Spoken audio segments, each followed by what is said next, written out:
Hello दोस्तों, मेरा नाम है चेतन और आप सभी का स्वागत है हमारे चैनल चेतन नैरेट्स पर। और आज हम द डंजन स्मगलर के एपिसोड नंबर 22 को नैरेट करेंगे और यही लास्ट एपिसोड है कंप्लीटेड चैप्टर्स का। और इसके बाद हर हफ्ते इसके एक एक करके एपिसोड्स आएंगी। तो चलो अभी जल्दी से वीडियो को शुरू करके इसकी पूरी कहानी जानते हैं। एपिसोड के शुरुआत में हमें बताया जाता है कि जारियों लकी था कि उसके पास नेचुरल टैलेंट थी, जिसकी वजह से वो खुद ट्रेनिंग करके स्ट्रॉन्ग हो गया है। नहीं तो किसी आम इंसान के लिए बहुत ही मुश्किल होता है। पर जब जारियों 17 साल का हो गया, उसकी ग्रोथ स्लो डाउन होने लगी। उसने तब जाकर सच का सामना किया। एक बैरियर है जो कि उसके ग्रोथ को रोक रही है और उसे स्ट्रॉन्ग होने के लिए इस वॉल को ही तोड़ना पड़ेगा। और अभी प्रेजेंट में जारियों अपना सपोर्ट बैंड निकाल देता है और कहता है कि आखिर तुम इतने हेजिटेट क्यों कर रही हो? मुझे लगता है कि मैंने सब कुछ क्लियर कर दिया है। तुम लगातार कह रही हो कि हम इसे कंटिन्यू करेंगे पर बाद में। पर मैं पूरा श्योर हूँ कि मैं वॉरियर हाई में पहुंच जाऊंगा। और तुमने कहा था कि तुम मुझे खुशी खुशी तब वहां पर सबक सिखाओगी। मुझे लगता है कि तुम ये सब इसलिए कह रही हो क्योंकि तुम अपने हार को अवॉइड करना चाहती हो। गायोन फिर अपने अंकल को कहती है कि क्या उन्हें याद है उन्होंने आखिरी बार उसे क्या मांगा था। एक अटैक कोड उसे साइन करना चाहती है और उसके अंकल चाहते हैं कि वो जाकर उनसे मिले ताकि उसका एक पॉजिटिव रेपुटेशन बिल्ड हो। और वो यह बात सुनेगी, पर इसका बदले जैसा वो उसे यहाँ पर बिल्कुल भी ना रोके। गायोन फिर जारियों को कहती है कि तुमने कहा कि तुम मुझे डॉज करते हुए देखना चाहते हो, तो चलो मुझे डॉज करने पर मजबूर कर दिखाओ। और वो ये कहकर एक और फ्लाइंग किक मारने को आ जाती है, जिससे कि जारियों बस थोड़ा सा ही हिल पाया था, पर वो इसे भी डॉज कर देता है। उसके बाद हमें बताया जाता है कि जब भी ह्यूमन मोशन के बाद आती है, उसको देखते हुए उसके सामने जो होता है वो प्रेडिक्ट करता है कि वो किस तरफ जाएगा या फिर यहाँ पर क्या करेगा। पर गायोन के केस में ये अलग है। वो इसे ह्यूमन मोशन का फ़ायदा उठा रही है और अपने बीच के कुछ मोशंस को स्किप कर रही है, जिससे कि उसे प्रेडिक्ट करना मुश्किल हो रहा है। और इसमें लगता भी है कि वो यहाँ पर ज़्यादा फास्ट अटैक कर रही है, पर वो नहीं कर रही। और ये एक टेक्निक है जो कि गायोन के फादर ने क्रिएट किया है और इसका नाम है फ्लास। पर अभी उन हमलों को देखते हुए जारियों भी फ्लास हमले का यूज़ करता है, जिससे कि गायोन को पीछे आकर डॉज करना पड़ता है। ये देखकर सियोंगुआ हैरान हुए थे क्योंकि जारियों बस फ्लास को यूज़ कर ही नहीं रहा, वो एक अलग तरीके से यूज़ कर रहा है जो कि उसने अभी तक नहीं देखी है गायोन से। टेक्निक के प्रिंसिपल्स को समझने की दूर के बाद फ्लास एक ऐसी टेक्निक है जिसके प्रिंसिपल को जानने के बाद भी उसे रेप्लिकेट किया नहीं जा सकता है, क्योंकि यहाँ पर फ्लेक्सिबिलिटी, रिफ्लेक्स, टाइमिंग सब कुछ बिल्कुल परफेक्ट होना चाहिए। अगर एक भी इधर उधर हो गया तो ये टेक्निक काम नहीं करेगा। सियोंगुआ ये भी सोच रहे होते हैं कि उन्होंने ये टेक्निक अपने अर्ली 20s में सीखी थी, जब वो अपने करियर के प्राइम में थे। पर तभी उन्हें 3 महीने लग गए थे फ्लास को सीखने में और उन्होंने गायोन के साथ स्पायरिंग करके इसे सीखा था। सियोंगुआ को तो जारियों को देखकर ये भी लग रहा है कि वो अपने लिमिट पर आ चुका है और उसके पास थोड़ी सी पावर बची हुई है। पर जारियों तो ऐसा मूव कर रहा है जैसे वो अपने बेस्ट कंडीशन में हो और वो सोच रहा था कि मैं पहले से भी ज़्यादा स्ट्रॉन्ग बन सकता हूँ। जारियों यहाँ पर फ्लास को सीखते हुए एक फन को महसूस किया है जो कि उसने पहले कभी नहीं किया था। पर यह कोई सीखने का तरीका नहीं होता है, पर उसके पास एक रीज़न है और भी स्ट्रॉन्ग बनने का। और जारियों को अब समझ में आया है कि लर्निंग प्रोसेस भी बहुत ही ज़्यादा मज़ेदार हो सकती है। वो तभी अपने यहाँ पर दर्द, थकान सब कुछ भूल चुका है और उसको ऐसा हमला करता हुआ देखकर गायोन भी पूरी हैरान हो गई थी, पर वह फिर भी उसे पंच मारकर हरा देती है। और अभी जारियों यहाँ पर नीचे पड़ा हुआ है, पर गायोन कहती है कि यह उसकी हार है क्योंकि उसने कहा था कि वो अपने हाथ का यूज़ नहीं करेगी। तो जारियों कहता है कि यह सब उसने खुद कहा था, तो वो जीती है और वो हारा है। आगे वो कहता है कि उसने कभी सोचा भी नहीं था कि गायोन अपनी बात रखेगी, पर वो जो भी हो वो यहाँ पर हार गया है। पर यहाँ पर जो कुछ भी हुआ है वो इतना तो समझ गया है कि गायोन उतना कुछ पावरफुल नहीं है। सियोंगुआ फिर बीच में आकर कहते हैं कि इस मैच में कौन जीता है इसका कोई रीज़न नहीं बनता है, वो इसे एक ड्रॉ या फिर एक प्रैक्टिस कह सकते हैं। और जब जारियों पूरा हिल हो जाएगा तो वो उन दोनों के बीच में एक ऑफिशियल मैच रखेंगे और जारियों उनके बात को मान लेता है।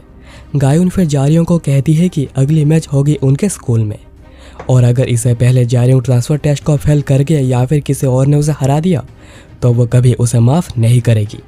और वो ये कहकर वहाँ से चली जाती है। इस मैच से जारियों जीता या फिर हारा उसे कोई फ़र्क नहीं पड़ता है, पर उसे यहाँ पर बहुत ही ज़्यादा मज़ा आया है। और वहीं पर गायोन वो पहली बार अपने एज के किसी से मिली है जिसे कि वो अपना राइवल कह सकती है। गायोन फिर जाकर सायरोम से उसका नाम पूछती है और फिर वो कहती है कि तो तुम ही हो जो कि उसे स्पॉन्सर कर रही हो। और फिर वो सायरोम से पहले के लिए माफ़ी भी मांगती है। उसे पता नहीं है कि सायरोम एज ए एडवेंचर कितनी स्किलफुल है, पर वो यूजलेस नहीं लगती है। क्योंकि वो सच में लोगों को पहचान सकती है, क्योंकि उसमें लोगों को पहचानने की एबिलिटी है। और आज पहली बार है जब गायुन को इतना ज़्यादा मज़ा आया है। उसके बाद हम देखते हैं कि जारयोंग एग्जॉस्ट होकर बैठा हुआ था और सायरोम कह रही थी कि वो बड़ा सरप्राइज हुई है। डुएल का रिजल्ट अलग बात है, पर अपनी हार को एडमिट कर लेना उसने कभी सोचा नहीं था कि गायुन ऐसा कुछ करेगी। और डिसीजन के हिसाब से भी उसे लगता है कि जारयोंग ही जीता है। ऑल्दो यहाँ पर कुछ रूल्स है जो कि गायुन ने ही सेट किए थे और उसने ही रूल्स को तोड़ा भी है, पर जारयोंग कहता है कि नहीं, उसने पहले रूल्स को नहीं तोड़ा है जब उसे अपने आर्म स्लिंग को उतार दिया और लड़ने लग गया। और वो ये भी बताता है कि बैटल के फाइनल मोमेंट्स में उसने अपना सब कुछ ट्राई किया था। अगर एक भी हमला गायुन को लग जाती तो उसे बहुत ही ज़्यादा चोटें लग सकती थी, पर वो अंदर ही अंदर ये भी जानता था कि गायुन ज़्यादातर हमले उसके ज़्यादातर हमले को डॉज कर देगी। और वो तब ऐसे हमला कर रहा था जिससे कि कोई भी डर कर अपना हाथ का यूज़ कर ही देगा, और यह फेयर भी है। सायरोम पूछती है कि अगर वो दोनों अपने फुल पावर से लड़ते तो क्या होता। तो जारयोंग कहता है कि ऐसा लग रहा है कि सायरोम को फाइट में कुछ ज़्यादा ही मज़ा आ रहा था, क्योंकि वो ये तो नहीं पूछ रही है कि आखिर वो लड़ा क्यों। तभी वहाँ पर सियोंगो बहुत सारा खाना लेकर आ जाते हैं एज ए सॉरी गायों ने जो भी किया उसके लिए।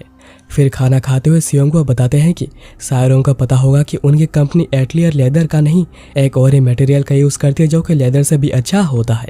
ज़्यादातर जगहों पर प्लांट फाइबर का यूज़ किया जाता है, पर यहाँ पर एक हाई रेंज मॉन्स्टर का फाइबर का यूज़ किया जाता है एज ए मेन इंग्रेडिएंट। और वो अपने पेटेंटेड टेक्निक का यूज़ करके बेस्ट ब्लेंड को तैयार करते हैं जो कि यूज़र को सूट करेगा। और जब उनका फाइनल कोटिंग स्टेज पूरा हो जाता है, ये मटेरियल लेदर से हल्का और स्ट्रॉन्ग बन जाता है। और अब उन्हें जारयोंग के बारे में सब कुछ पता है, उनके पास डेटा है, उन्होंने खुद भी देखा है कि वो क्या क्या कर सकता है, तो उन्हें पता है कि कैसे क्या बनाना है। पर फाइनल स्टेज में जिस ऑयल से फैब्रिक की कोटिंग की जाती है वो इस समय पर गैदर कर पाना नियर टू इम्पॉसिबल है। वो डीप सी के रेवेनस व्हेल का ऑयल को यूज़ करते हैं। ऑल्दो इसका सप्लाई लिमिटेड होती है, पर उनकी एक एग्रीमेंट की वजह से यहाँ पर उनकी पूरी मोनोपोली है। पर अब कुछ होने की वजह से हंट रेट बिल्कुल ज़ीरो हो चुकी है, पर उनके पास ऐसे मटेरियल है जिससे कि वो रिप्लेस कर सकते हैं और कोटिंग में ना के बराबर डिफरेंस होगा, पर ये फिर भी कॉन्ट्रैक्ट को तोड़ने जैसा होगा जो कि होनी नहीं चाहिए थी। तो जारयोंग एंड सायरोम के ऊपर डिपेंड करता है कि वो क्या करना चाहते हैं। पर सायरोम को कन्फ्यूज देखकर वो कहते हैं कि वो उन्हें एक मास्टर लेदर क्राफ्ट्समैन के पास लेकर जाएंगे जो कि डिफेंसिव आर्मर बनाते हैं, और इसमें जितने भी पैसे लगेंगे और समय लगेगा वो सब वो देंगे।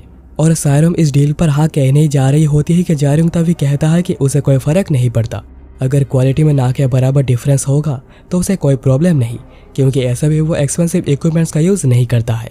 और इस सब के ऊपर वो सियोंगो का बनाया हुआ इक्विपमेंट यूज़ करना चाहता है, क्योंकि सियोंगो ही हैं जिन्होंने कि गायोन को उसका स्किल सिखाई है और उसे इक्विपमेंट्स के बारे में भी ज़्यादा कुछ नहीं पता है, पर वो प्रेफर करेगा अगर कोई स्ट्रॉन्ग उसके लिए बनाता है। और सायरोम भी कहती है कि अगर जारयोंग ये चाहता है तो वो यही करेंगे। सियोंगो कहते हैं कि उन्हें रिटायर हुए 10 साल हो गए हैं, पर स्ट्रॉन्ग सुनकर उन्हें अभी भी एम्बेरसमेंट होती है, पर उन्हें इसके साथ काफ़ी खुशी भी होती है। आगे वो कहते हैं कि अगर वो दोनों उन पर भरोसा कर रहे हैं तो वो उनके भरोसे पर खड़े उतरेंगे। सियोंगो आगे कहते हैं कि वो जितना सोच रहे हैं उन्हें लास्ट वीक में हुए लार्ज स्केल रेड को लेकर डिसअपॉइंटमेंट हो रही है। वो काफ़ी एक्साइटेड थे कि उन्हें कुछ अच्छे मटेरियल्स मिल सकते हैं जिन्हें कि वो यूज़ कर पाएंगे। और आगे वो कहते हैं कि क्या तुमने एम्पीरियल वॉस्प के बारे में सुना है? उसका रॉयल जेली बहुत ही कीमती होता है, खास करके इक्विपमेंट बनाने वालों के बीच में। रॉयल जेली का बस एक ही बूंद ड्रीम मटेरियल जैसा होता है। और फिर वो ब्लैक वैक्स के बारे में भी बताते हैं जो कि एक ऐसा मटेरियल है जो कि एम्पीरियल वॉस्प से बनता है। और अब ये सुनकर दोनों के ही कान खड़े हो गए थे। आगे सियोंगो कहते हैं कि अगर रॉयल जेली को यूज़ किया जाता है क्वीन को ग्रो करने के लिए, तो ब्लैक वैक्स का यूज़ किया जाता है क्वीन को प्रोटेक्ट करने के लिए। एम्पीरियल वॉस्प के बीच में भी बस कुछ ही होते हैं जो कि ब्लैक वैक्स को बनाते हैं क्वीन को कवर करने के लिए। अगर वो उसका इस्तेमाल करके उसके इक्विपमेंट को क्रिएट करें तो वह कुछ ग्रेट बनेगा, पर उन्होंने कभी इसे अपने आंखों से नहीं देखा है। यह सब सुनकर जारयोंग उस आइटम की एक ड्राइंग बनाकर दिखाता है और पूछता है कि क्या यही ब्लैक वैक्स है। सियोंगो ये देखकर हैरान हुए थे और कहते हैं कि अगर उसके पास उसकी पिक्चर है तो क्या उसने इसे खुद अपनी आंखों से देखा है।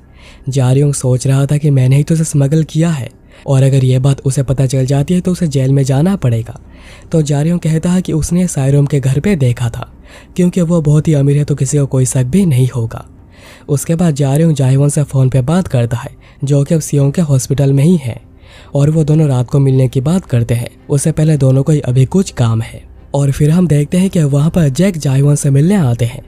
जैक कहते हैं कि बहुत दिन हो गए मिले हुए, तो जायहवान कहता है कि चलो बाहर चलकर बात करते हैं, क्योंकि अभी सियों को इंजेक्शन देकर सुलाया गया है तो उन्हें जगाना अच्छा नहीं होगा। तो जैक कहते हैं कि अगर ऐसी बात है तो हम ज़्यादा शोर नहीं करेंगे।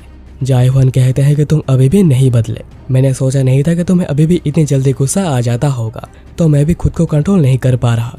ऐसा लगता है कि मैं तुम्हें देखकर कुछ ज़्यादा ही खुश हो गया हूँ और हम दोनों अभी सेम साइड पर ही हैं, क्यों है ना? तो इसलिए अभी कोई भी बात मत करो और मुझे फॉलो करो। उसके बाद हमें बताया जाता है कि 11 साल पहले एक अटैक स्क्वाड थी, दी ताइबेक स्क्वाड, जिसको कि एक आदमी लीड करता था, जिसे कि मीत कहा जाता था और वो डिसबैंड हो गया। और तब जैक एंड जायहवान एक दूसरे को एलाई कहते थे। और हमें ये भी पता चलता है कि जैक ताइबेक स्क्वाड के हीलर थे और जायहवान भी उसे ताइबेक स्क्वाड में ही मेन डीलर थे। और हमें फिर ये भी पता चलता है कि जायहवान रिटायर होने से पहले उनकी पूरी कोरिया में रैंक 5 थी। और ये एपिसोड यहाँ पर ही खत्म हो जाती है।